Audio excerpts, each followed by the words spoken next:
or something else? Why Calypso? Well, to start at the beginning, there was a time when Calypso was something that society kind of looked down on. I guess it was because the people who sang Calypso, the guys who sang Calypso were more or less uneducated guys. You know, guys who probably couldn't find a job or couldn't hold on to something, so they would go into singing Calypso.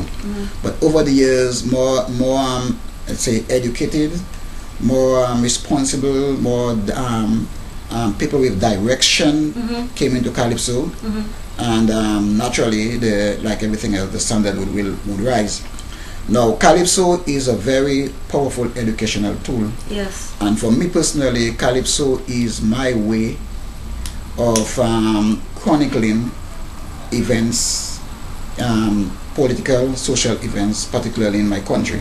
Because music will live forever. Yes. Music will live forever. Yes. And by capturing it, it will continue to live. The message will continue to live forever. There you go. And remember too that many people don't like to read, but everybody likes music. Yes. So my intention is, you can go back to any year in Dominica, because I do one album of music every year, and sometimes 2 albums a year. You can go back to any year, any album, and you listen to it, and it will remind you what were the social and economical and socio-political events in the country in that year. So that's my way of chronicling it. Right. You ask why Calypso instead of reggae or soca. I used to be focusing on reggae a lot before, because I'm a musician. I used to be a member of a band, and we played more reggae than Calypso. You were a member of a band? I did not know that. Tell us about that. Naked Feet. I don't know if you ever heard the name. I've never heard of Naked Feet. Well, I guess you're a little young for that. I was a member of a band. I played the bass guitar. And how long ago was that? We're looking at. We're gonna see your age now. In the early 70s. Wow. 71 to probably 78. Naked Feet. Yeah. I don't even want to imagine why that name came about, but okay. Just a roost. So, and then in the Caribbean, since we have the Caribbean carnival oriented, all the Caribbean islands have carnival. Calypso has a stronger market and a stronger appeal. So I think it's kind of natural for musicians to just gravitate towards Calypso. Okay. And there's a strong love for Calypso among Caribbean people, especially Dominicans. Yes. Dominicans of us, I mean, the bourgeois, the poor Malay, the educated, the religious. Yes. Everybody love Calypso. Because I see Calypso not as just music, but as I said, it's a medium. Yeah. Everybody vented. There would be some political issue, and everyone was singing about that political issue. And that's what we did. It was almost like a way to throw a film, like we say. Well, Calypso has immunity, like you may say something about somebody that might be a little bit,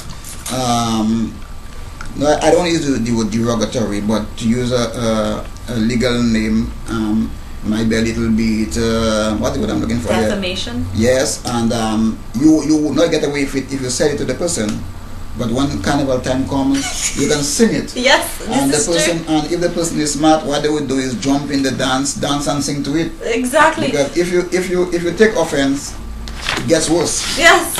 So if you're smart and somebody sings a song about you, you go with the flow, you swim along with the tide, and that's the way you deal with it. So on that note, how have you dealt with some artists who really have not been appreciative of the things that you've done? I mean, there is that history of and you being absent in the scene for a while.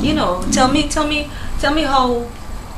What was the story behind that? For the most part, the relationships with the artists are good, but like everything else in life, there will be a few who you would find maybe unappreciative, or who are not conscious of what you're doing for them. But that's human. I mean, remember that Christ healed 12 lepers? Yes. They say he sent them to the river, and only one came back to say thank you. So that's human nature.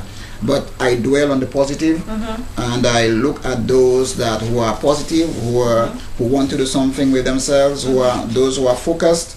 I focus on this, and I stick to my intention is to established Dominica as the Calypso Mecca of the world. And I think if we have not yet attained that, we are not far from doing it. Right. This is true. I've seen the evolution of Calypso. I mean, living in Dominica 12 years ago, I could see the transformation of, say, different artists and how they perform and just everything. The music seems jumpier. The lyrics are just deeper. I can definitely see an evolution taking place, and I like it. I absolutely like it. As a matter of fact, many Trinidad and Jamaican friends of ours have looked at our videos, and these guys have been amazed at what we do. And you know, they have asked, how much rehearsals do you do to get this perfect rendition on stage? And they're surprised. Many of them, they don't believe that we don't rehearse. You know, so yeah, we have come a long way. We have a long ways to go. I have to tell myself that, otherwise I probably would get bored. But yeah, Dominica Calypso has gone from strength to strength, and I think, you know, we can stand shoulder to shoulder with Trinidad. That's true. So tell me a few of the Calypsonians that actually made, or in the past, even if they are not singing right now, but have made a lasting impression in your mind, or you know, like different highlights of the local artists. Tell me about those. Well, then I cannot forget the Hurricane. Yes. He was my school teacher, by the way. Yeah? He was my school teacher. I remember him from St. Martin's School, the Hurricane. Okay. Yeah. You have the Hurricane, you have the Bricks. And then the first guy who I brought up to become a Calypso King was the Zay. You probably wouldn't get that name. No, I have not heard. And then there was like guys like Tronada. Yes, I remember Tronada.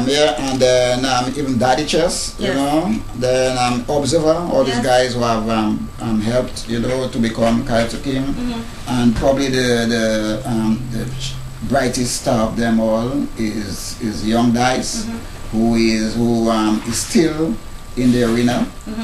You know, there are many other great artists, even like junior monarchs who have did, like the Duchess, Young Rising Star. Yes. You know, and apart from Calypso, I just want to go for the tangent there. There are other artists like my sister Julia Aaron, who I've worked with and who have won awards not only in Dominica, and even Hurricane one time won the Caribbean Calypso Crown. Yes, you know, so I remember that. So it's been a journey. Yes. Very enjoyable, full of obstacles, you know, but very enjoyable, and it's a journey that continues. Okay. So how do you get over your obstacles though? What would you tell a young budding Calypsonian or young budding artist in Dominica or just here? Well, if you want it, you got to work hard, you got to be focused, and look at every obstacle as a challenge, another mountain to climb. Okay. You know, be a mountain climber in whatever you do. Very true. Dice did not compete, I believe, this year. Neither last year, 2 years, yeah. So why? What is your take on that?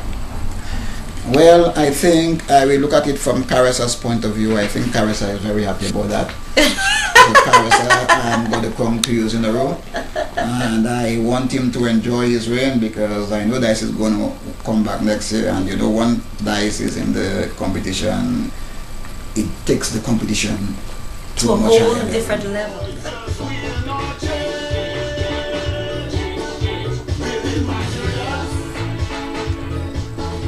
This is Shanika again with Pat Aaron. So Pat, this song is great. Tell me, how do you write? What inspires you to write?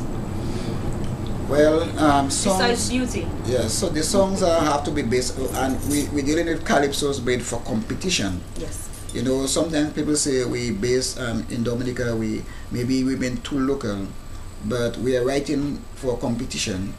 And when you're competing, you have to consider people, what people feel, what people want to say, which they don't say themselves, what people want to hear.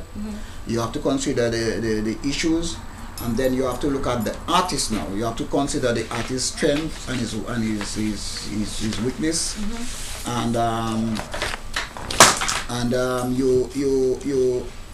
you have to also consider the judges, because the judges are going to judge the song, and what you're looking to do is to create the best impression. Right. You have to consider also people must love the songs, you know, people want to enjoy themselves. So all these things you consider the artist's personality, the artist's outlook, how people look at the artist, so you know how to write the song. There's certain